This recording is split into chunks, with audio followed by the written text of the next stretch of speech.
Chapter 98. 33 heavenly officials fight over blessed land. Is this your grave? Am I drinking your liquor? Shillian asked. He was a drunken mess and couldn't hear clearly if the ghost's fire said anything in reply. He just assumed the owner of the grave was upset and trying to chase him away. I get it. I'll go, he grumbled. Shillian crawled upright, still hugging the jug in his arms, then took a few swaying, wobbly steps. He didn't get very far before he lost his footing and fell over on the ground with a thud. As it turned out, there was a giant pit in the graveyard.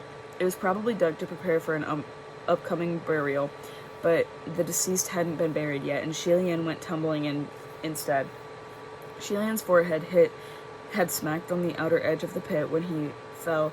It hurt, and it only made the spinning of his head worse. He sat there feeling woozy for a while before struggling to get up. His hands were muddy and bloody, covered in scrapes and cuts. He held out his hands and looked at them without really registering anything, then tried to climb out of this pit. However, he had just downed the entire jug of liquor. His limbs were limbed, and he couldn't exert any power. Every time he tried to climb out, he just went slipping back down. Shillian slumped back to the bottom of the pit and glared at it in dismay. Overcast night sky for a while, growing very angry. Illustration.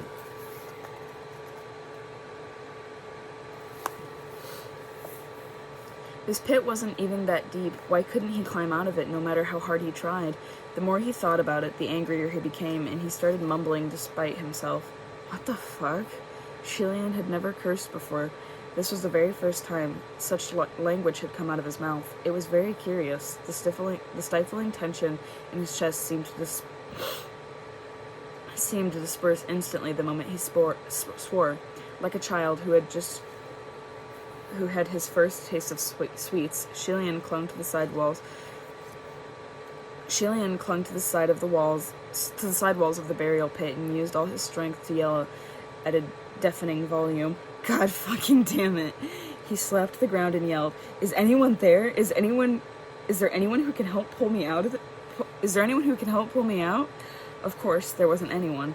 There was only a small ball of haunting ghost fire, blazing unceasingly at it as it flittered about.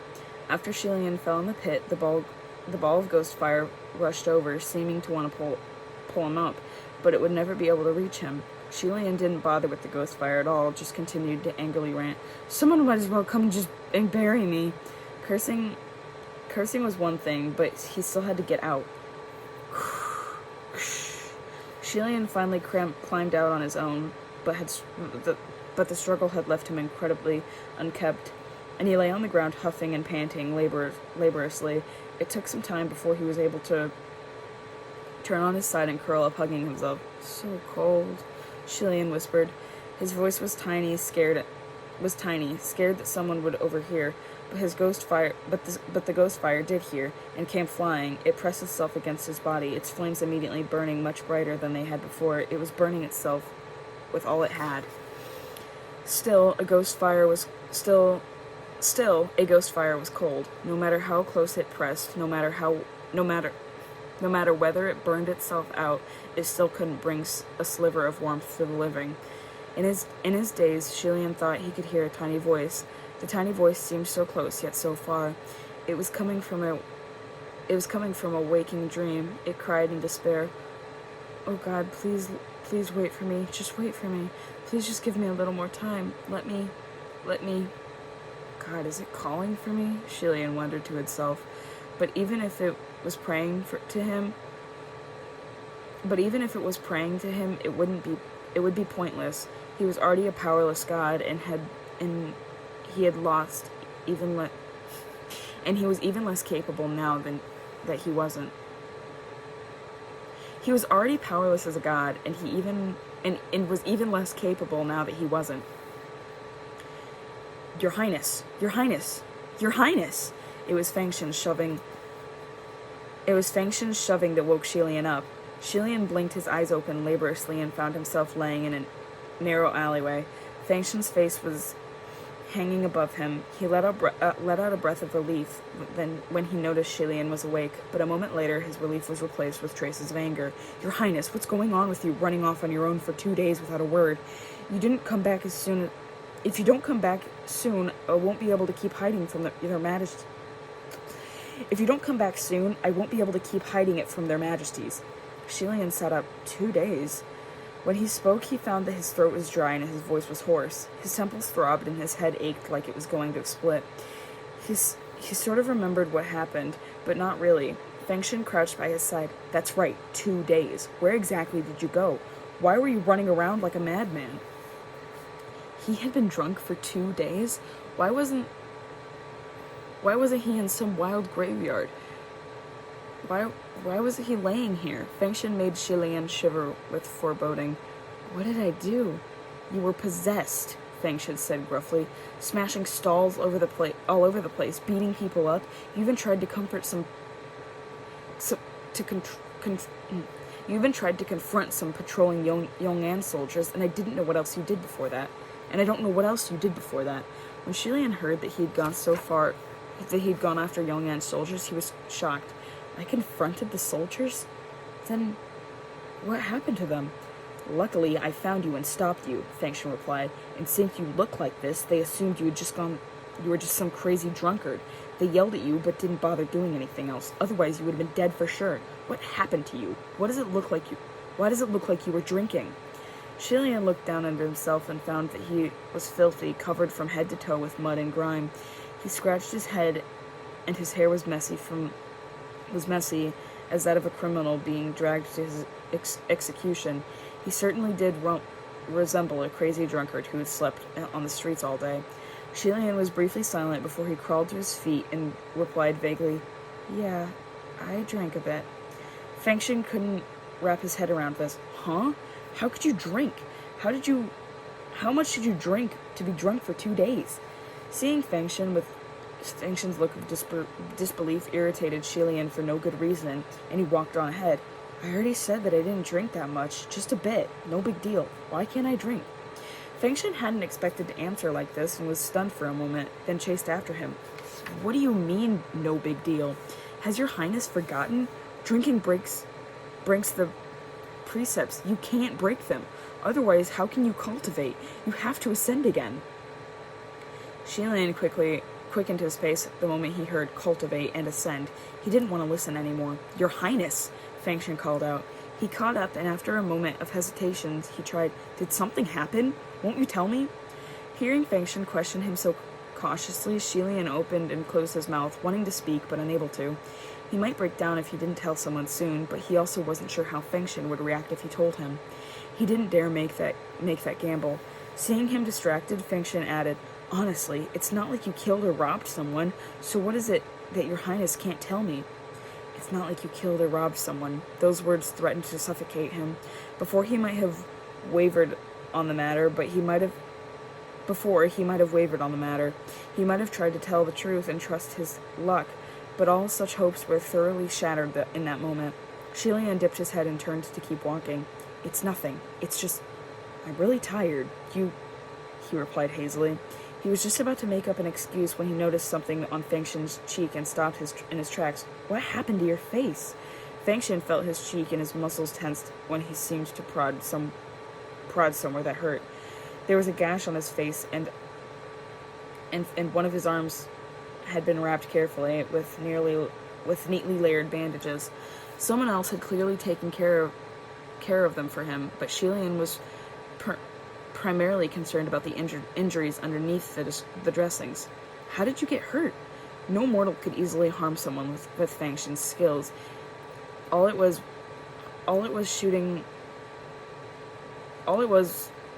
his shooting arm, and it was his shooting arm that had been injured, no less. But Fengshen didn't seem to care. Oh, it's nothing. Just some thugs trying to wreck my business. That's all. Shilian was shocked and bewildered. Was it the street performers from the other day? Yeah, them, Fengshen replied. Then why did they crash your show? Why did they crash your show? Shilian questioned, but then he understood. Was it because you still went to busk after we admitted to the defeat admitted defeat that day, so they came after to chase you? That was pretty much the whole story. A sudden rage exploded in Shilian's chest. Don't go there anymore! Shilian's voice was hard. However, Fengshen was brushing him off. Who cares about them? I'll perform whether they like it or not. You're the only one who admitted defeat, not me, so it doesn't count as going back on my word. I'm gonna set up shop there and busk no matter what happens. Other than sneaking around and chasing and crashing the show, what can they do to me? I wasn't prepared this time, but next time I will be. If it comes to fist fights, I'm not scared of them. The abrupt honesty that had rushed to Shilian's head instantly dissipated, and he listened, replaced by guilt. Fengshen had been steadfast while Shilian was out wallowing in his own misery, and how could he possibly face his loyal servant, this man who still hadn't admonished him despite everything? Shilian sighed. I'm sorry, Fengshen. Fengshen was taken aback then waved hard. Why is your highness apologizing to me? What rubbish. You were out earning money all by yourself for the past couple days. I'm sorry for the trouble. Shilian said. As long as you focus on your cultivation and ascend again soon, it'll be worth it, Fengshen replied. The word ascend again. Shilian nodded heavily. The king and queen believed Fengshen's lies and thought Shilian had spent the past few days training. When they saw him return, the queen happily cooked a meal as always. Shilian didn't have the heart to make Fengshen suffer, so he took his bowl and helped him eat the food. He didn't sleep that night. The next day, Fengshen rose bright and early and headed out while Shilian remained behind to cultivate. Although he pulled himself together by that point and regarded his energy by a millionfold, he still couldn't focus. And regathered his energy by a millionfold, he still couldn't focus. The only way to raise above the rest was to study and train diligently. That was common sense. But was there even one in a million who had the ability to study and train extremely hard to the extremely high level required? By some logic, Shilian could tell himself to clear his mind a million times, but it wasn't so easily achieved by just saying it. His cultivation progress remained at a standstill for a dozen consecutive days. Shilian wasn't accomplishing anything, and he couldn't help but feeling anxious, especially since every night Fengshen dragged his exhausted body back home, and he and the queen asked after Shilian's progress.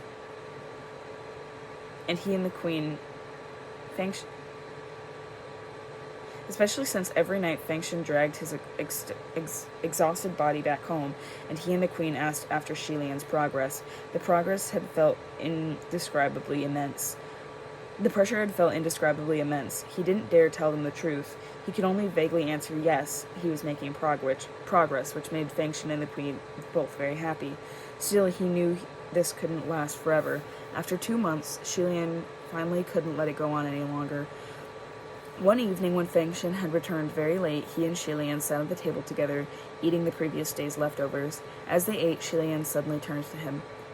I am afraid I have to leave for a while. Fengshen was taken aback, but he didn't stop stuffing his face with rice. Huh? Leave? Where are you going? I'm going to search for a quiet land filled with spiritual energy where I can cultivate in seclusion, Shilian said slowly. A cultivation spot with abundant spiritual energy gave the cultivator significant benefits. At first, Shilian hadn't wanted to leave his parents and attendants behind, so he'd never left them to pursue a seclusion, but now he'd changed his mind. Fengshen didn't overthink it. Great, Your Highness, you should have done this long ago. Cultivation is most effective in quiet seclusion, after all. Shilian nodded, paused, and then said, I'll have to trouble you to look after father and mother while I'm gone. Fengshen was about to respond, but he hesitated. Although it was only for a moment, Shilian knew him very well. How could he miss that faint uncertainty? If you must go, then go, the king bellowed from the back room. This king doesn't need anyone to look after him. Fengshen and Shilian lowered their bowls and chopsticks and looked towards the back room. It seemed the king wasn't asleep yet and had overheard their exchange, then barged into their conversation. Shilian shook his head and whispered, Acting tough again. Fengshen smiled. Don't worry, Your Highness. Of course I'll look after them. Well, that answer was complete. Well, that answer was completely straightforward. Still, Shilian didn't forget how Fengshen had seemed to hesitate for a moment before answering, like he had some other conflicting concern. But when he thought about it, perhaps he was mistaken. Fengshen didn't know anyone outside of the group and had no other attachments, so what other concerns could he have? Shilian stopped dwelling on it and moved to planning what needed to be done before his departure. The next day, Shilian packed a simple satchel and bid a temporary farewell to his parents in Fengshen. He walked on foot for dozens of kilometers, eating and sleeping in the wild for days. Finally, he found a place suitable for a quiet cultivation with a thick, vast, remote mountain forest. Upon examining the area, Shilian was stunned at first, but soon his heart was filled with joy. Such luck! The feng shui here is excellent. I can't believe I found a rare piece of blessed land. Shilian could hardly believe it. His luck had turned around unexpectedly after so much misfortune. He checked and rechecked until he was absolutely sure, but this area was indeed a sacred land brimming with spiritual energy. If he could immerse himself in training and focus on cultivation for the next few months, he could surely achieve twice the result in half the effort. He could make exponential progress. Shilian finally saw a ray of hope, and his gloomy feelings from recent days suddenly cleared. His head leapt with joy. Father, Mother, Fengshen, wait for me. I'll be back very soon. He hiked the steep, perilous mountain path for many hours and finally entered the deepest recesses of the spiritual mountain just before the sunset. As he moved through the dense forest, he could clearly sense that he was getting closer and closer to the source of the land's spiritual energy. His steps grew quicker and lighter, but just as he was picking out a location for secluded cultivation, he was interrupted by a clamor of footsteps behind him. How could there be so many footsteps on a secluded mountain? Shilian glanced over, but he couldn't have expected the sight that awaited him, and the smile on his face froze. A number of people had arrived behind him, about 30 in total. They came in various shapes and sizes, and all wore different styles of attire. But the one thing they had in common was that they were all heavenly officials. A few of the officials were of the lowest rank in the upper court, but most of the officials were from the lower court. And among them were the junior officials who had stumbled upon Shilian's failed robbery. When they saw Shilian, their faces subtly changed. They tugged at each other's elbows, whispering amongst themselves under their breaths. And when Shilian saw them, his hands immediately started trembling. Both parties stared at each other in dismay. It was some time before one of the heavenly officials cleared his throat. What a coincidence that we'd run into your Royal Highness here. Indeed, why has your Royal Highness come here as well? Shilian gave a light nod, forcing himself to be calm and composed. He responded with neither haughtiness or humility. I'm here to train. Even though he was a very different person now, Shilian still tried his best to speak with the same tone of voice he'd used before.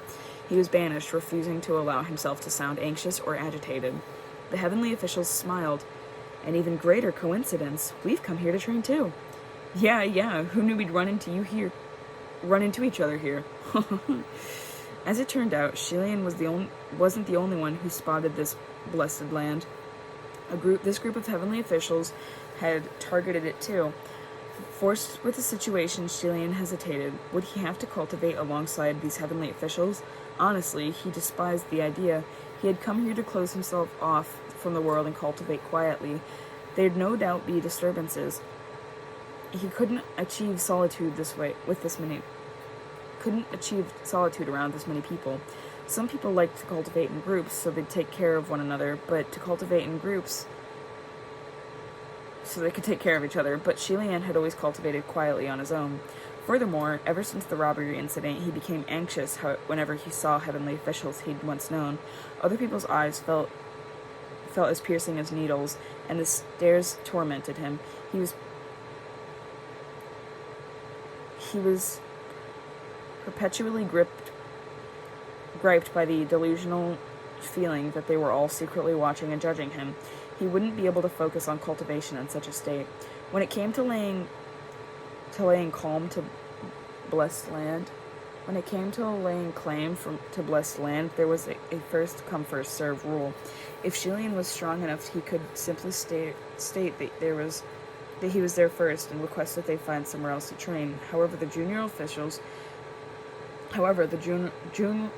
officials who had witnessed the robbery incident were right there, so he couldn't act too forcefully. Besides, it seemed overbearing if he chased so many heavenly officials to keep this blessed land for himself. Even if Shilian didn't want to train with other heavenly officials nearby, he had no choice. He would never be able to find another cultivation place with such plentiful spiritual energy, at least not quickly. Shilian could only nod. Yeah, what a coincidence. I'll head in first. Please do as you will, everyone. He began to hurry off to find the quietest cave to hide, yet heavenly officials behind him spoke as he turned out. Hold on. Shilian paused and turned his head and back puzzled. What is it? Some of the 30 or so heavenly officials exchanged looks and some exchanged whispers. A moment later, one stepped forward with a smile. Your Highness overtook many blessed lands in the past. Why don't you let us have this one? Shilian was stunned for a long while before he understood. They were going to force him to leave entirely. How baffling. What bullies. A rush of blood ran to his head. I was here first, but I didn't ask you to go, Shilian thought angrily. Why are you all ganging up on and trying to force me to leave? But he didn't dare act out. After a moment of silence, he slowly gripped the strap of his satchel tighter. What do you mean by this? Shilian demanded, his voice hard. One of the heavenly officials began to explain. Well, didn't we just say? Your Highness has claimed many blessed lands in the past. Shilian cut him off. What does that have to do with now? Are you saying that since I trained in spiritual lands before, I'm banned from doing it going forward? The heavenly official was stumped to silence, looking embarrassed. Shilian tried to remain calm. Also, I don't quite understand. It's not like the rest of you can't cultivate because I'm here. Isn't it common to share spiritual land when cultivating? Why can't we all just keep to ourselves? Why must you make me leave? Just then, he heard someone grumble. Stop playing dumb. There are already more than 30 of us. What progress can be made if you're cultivating here too? The man was instantly hushed by the rest of the group, but Shilian immediately understood. So that was it. A blessed land's spiritual energy was limited. If someone took half when cultivating, then anyone who came afterward would have to share the other half. If someone took 80% of it, then only the remaining 20 could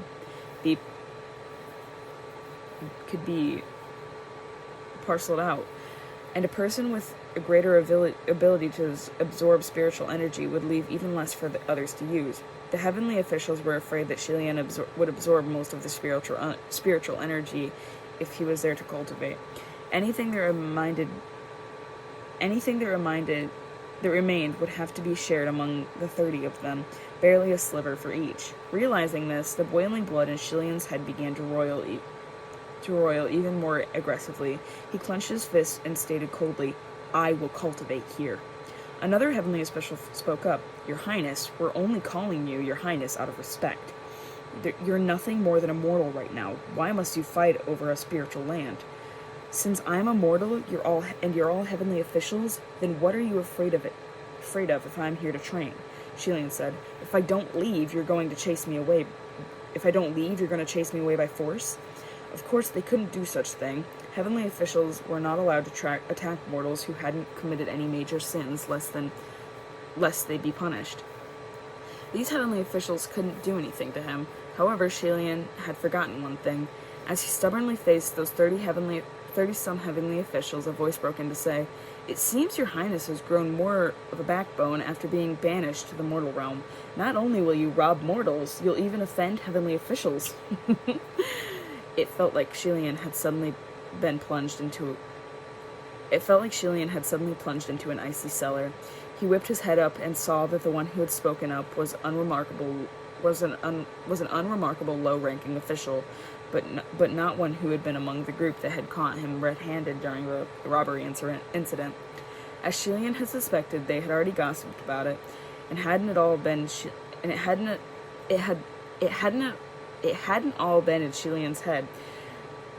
Everyone really had been staring at him with judgment in their gaze. Everyone knew, all of these heavenly officials. They all knew.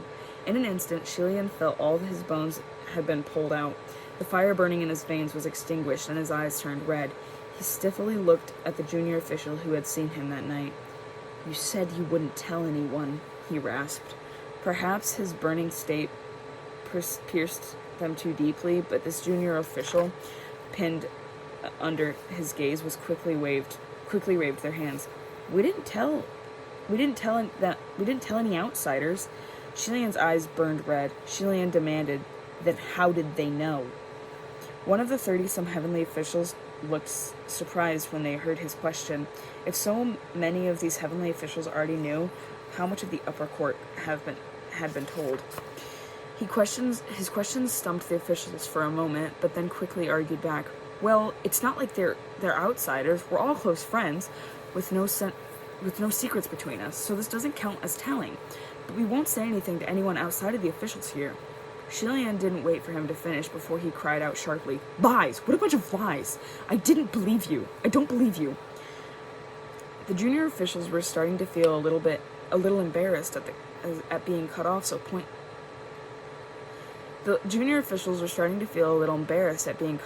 pointedly, and shrank back in the crowd. Just then, one of the heavenly officials spoke up, his voice booming.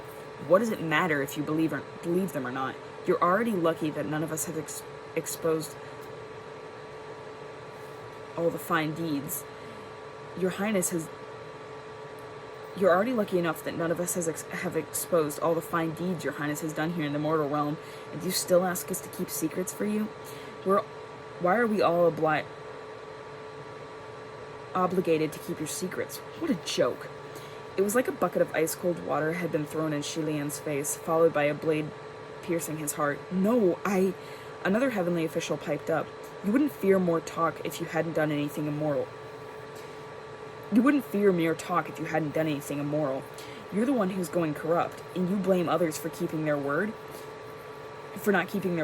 Keeping such unjust affairs under wraps would be the real crime." "No," Shilian cried.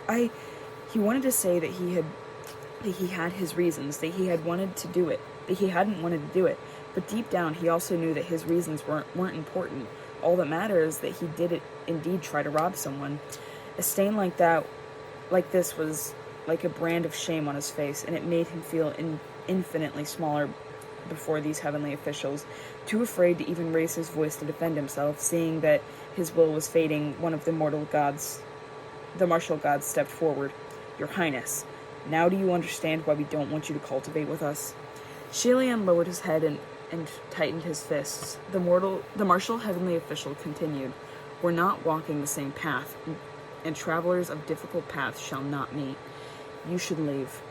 The way he said that so presumptuously, understanding suddenly dawned on Shilian. At the end of the day, they were throwing around all these insults and accusations solely to make him give up this spiritual land. His fist clenched so hard that his knuckles cracked, and a lump weighed heavy in his throat for a while before Shilian said darkly, "I'm not leaving. I will stay here and train." Right now, his anger toward the 30-some heavenly officials had surpassed his embarrassment. Now that things had gone this far, what did he have left to lose? He might as well go all out. Instead of running away with his tail between his legs, he'd rather stand his ground, thick-skinned and immune to their barbs, and keep them from getting their way. Shilian's head snapped up. "I will train here," he repeated. "This mountain does not belong to any of you, so none of you have the right to ask me to leave." Now that he'd hardened his attitude, the 30-some heavenly officials' faces darkened. Shilian heard them muttering amongst themselves. "Why does he even bother? I've never seen someone so shameless." They could gripe all they wanted, but Shilian would stay where he was, even if his heart was bleeding profusely from being stabbed by spears of lips and swords of tongues. He would stubbornly refuse to move an inch. The martial heavenly official said, "It seems Your Highness is bent on having his own way and making everyone else unhappy in the process. Kick me out if you're going Kick me out if you got what it takes. Even if you want to, none of you have the skill," Shilian said coldly. At that moment, many of the heavenly officials' faces dropped and they pulled out their weapons. Of course they would. Shilian's word had been a grave provocation to any martial god, and many of those present were just that. There was no way they could pretend that they hadn't heard. Shilian was quickly surrounded, but he wasn't scared at all. He had no blade in his hands except a branch he had been using as a walking stick. One of the martial gods said severely, "Your Highness, if you apologize immediately, we will pretend you didn't offend us." "If I've made anyone unhappy, I'm not sorry," Shilian replied. He pointed forward with a branch in his grip. "Because none of you are fit to be gods." A wave of outrage broke around Shilian. Someone snorted, "We're not fit? And someone who robs mortals is worthy?" Shilian couldn't hold back anymore. He didn't want to either. He swept the branch through the air and charged at them, yelling, "You bullies!" The martial gods readied their weapons to welcome his attack, and the other heavenly officials standing in the back cried out to Shilian, "It's not like we forced you to rob people. Why are you blaming us?" But they were too happy too soon. They assumed that Shilian would be easy to take down, considering he had no spiritual powers or weapons. Yet, unexpectedly, even though Shilian wielded only an ordinary branch, it was no different from a vicious blade in his hands. His strikes were incredibly strong and forced his opponents back. Only a few moments had passed, and many of the martial gods' swords were nearly sent flying. They were even scared of being sliced by the sharp winds that the branch swings stirred up. Every single one of Shilian's opponents fled to hide at the back of the group. These esteemed heavenly officials couldn't even defeat a banished mortal. What an embarrassment. Just then, one of the heavenly officials watching the fight from the distance shrieked, "What's this?" His cry alarmed the other heavenly officials. "What's going on?" The screaming heavenly official seemed to be in excruciating pain. He was doubled over and covering his face. A ball of ghost fire just hit me in the eye. Did he do this somehow?" This was the official who had pointed at him and declared him a thief. Shilian snorted. "Ghost fire? If you want to steal this spiritual land, at least be frank about it. There's no need to slander me any further." The fury flared again, and his attacks grew more brutal. Every single spear and blade wielded by the circle of martial gods was knocked away, and Shilian's entirely normal branch, and the weapons clattered as they scattered across the ground. At that moment, someone yelled, We caught it, look!" Shilian paused and steadied himself. The heavenly officials were in a tizzy. One of them was gripping something in their hands and raised it high for all to see. "There really is a ghost fire. He's playing dirty. We've got proof." Shilian looked back closely, and sure enough, it was the little ball of hunting blazing ghost fire. I didn't even know what's going on. How dare you accuse me of playing dirty just because you caught some ghost fire?" Shilian cried out angrily. It's not like ghost fires are rare. Do you see my name written on it?" The heavenly officials who had shrieked was clutching his eye. Why would a normal ghost fire attack my eye? If it isn't under your control, why would it attack like this?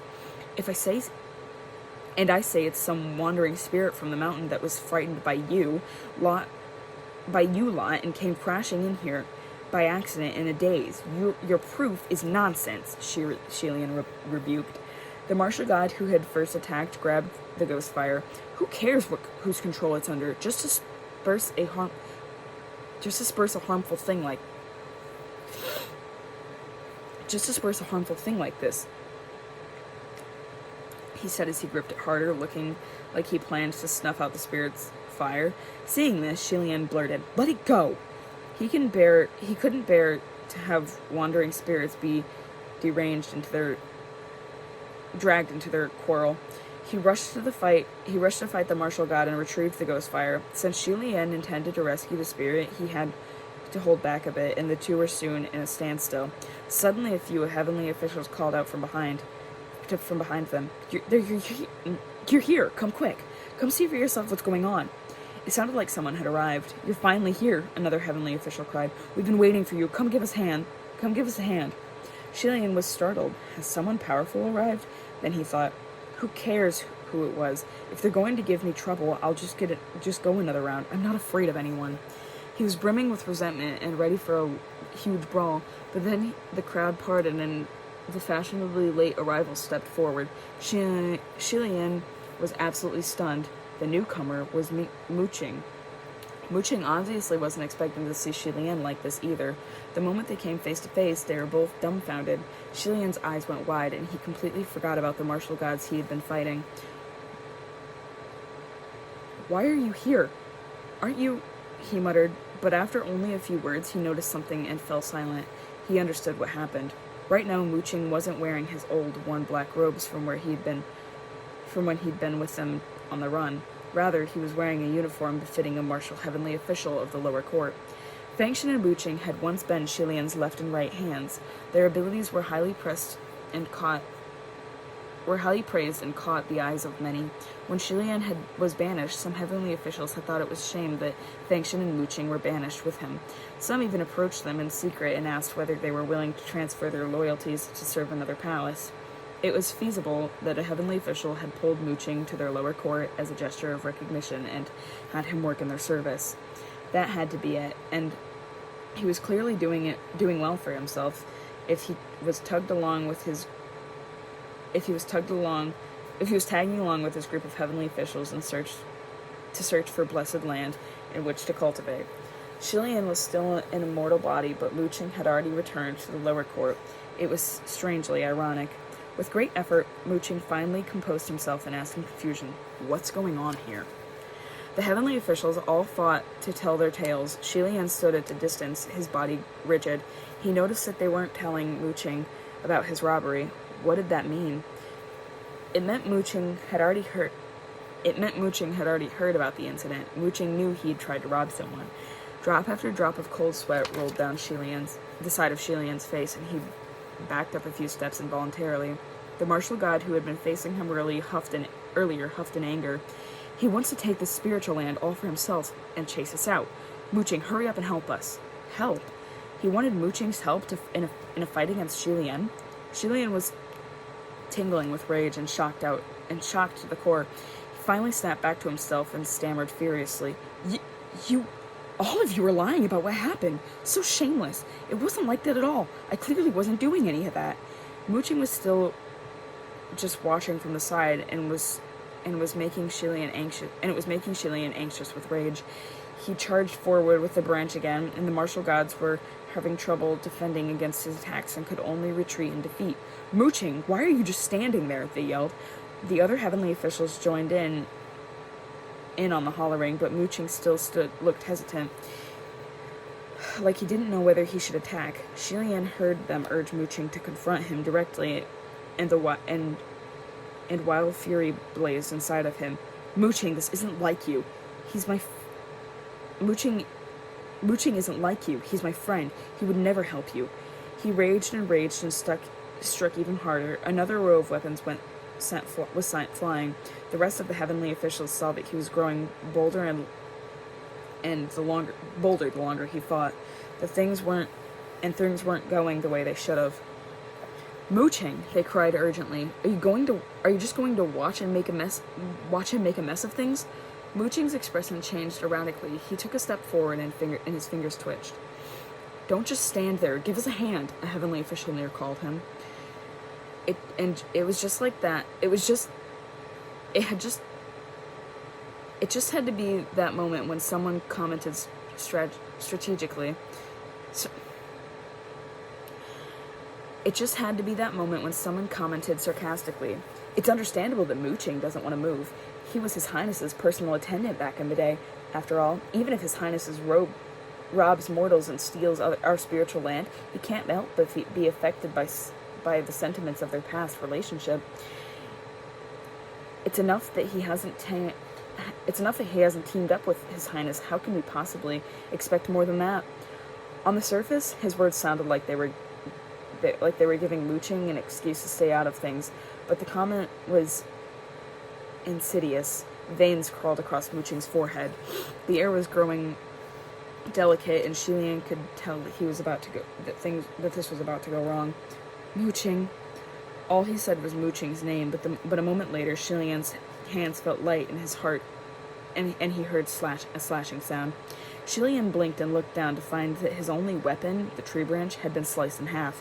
When he looked up again, Mooching was holding a long saber. The sharp tip was pointed directly at Shilian. "Please leave," said Mooching, weapon in hand. Shilian stared at Mooching in silence for a long time, gripping the broken branch. Finally he said, "I didn't want to rob anyone, and I wasn't trying to take over the spiritual land either. I got here first." Mooching didn't comment. Instead, he repeatedly blanked. Repeated blankly, "Please leave." Shilian gazed at him. After a moment of hesitation, he asked tentatively, "You know I'm not lying, right?" He was a little hopeful when he posed the question, but also a little scared. A voice in his head was telling him, "Stop asking, just turn around and walk away." Still, he couldn't help himself. Before Mooching could respond, Shilian slumped forward and fell heavily on the ground. The muddy mountain path was riddled with holes and ditches, covered in rocks and fallen leaves. Shilian lay sprawled face down on the ground in a state of disbelief, his eyes bulging. One of the heavenly officials had shoved him while he was standing there at a loss and made him take that hideous fall in front of so many eyes. It was too humiliating. There were voices all over Shilian, high and low, filling the air and invading Shilian's ears. He stared with eyes that couldn't be wider at the blackened ground in front of his nose. He then slowly raised his head. Mooching was standing not too far away from him. Standing among these heavenly officials, his head turned away, not looking at Shilian. Just like the rest of them, he had no intention of lending Shilian a hand to help him up. And thus, Shilian understood. No one would lend him a hand to help him up. He lay there prone for a long time before crawling up on his own. The heavenly officials thought he was about to kick off another bout and were exceedingly wary, but Shilian wasn't looking for a fight anymore. He fumbled around, head bowed, and then he found a little satchel the queen had packed for him. He picked it up silently and secured it on his back. Then he turned around and headed down the mountain step by step. As he went, his steps grew faster and faster. It wasn't long before it turned into a mad dash. Shilian held his breath and ran all the way down the mountain without resting for a moment. He didn't know how far he'd gone, and he didn't mind his footing, causing him to trip and fall once more.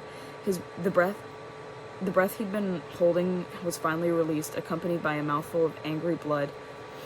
Flustered, he didn't even think to get back up, just sat on the ground panting.